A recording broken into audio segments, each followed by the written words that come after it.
Degree ચોર અને અરવિંદ કેજરીવાલ સામે 75 ડિગ્રી પીઠ નમાવવા વાળા ગોપાલ ઇટાલિયા જો સાચું વકીલ હોત તો ચેતર વસાવા માટે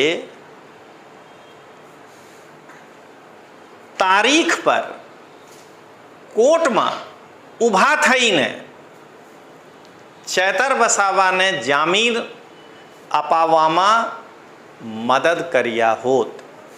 પણ જે ગોપાલ ઇટાલિયા પોતે ચોરી કરીને ડિગ્રી લઈને વકીલ બન્યા છે એ કેવી રીતે ચેતર વસાવાને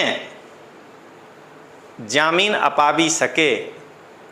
એના કારણે ચેતર વસાવાના એક પણ ડેટ પર ગોપાલ ઇટાલિયા કોર્ટમાં ઊભા નથી થયા.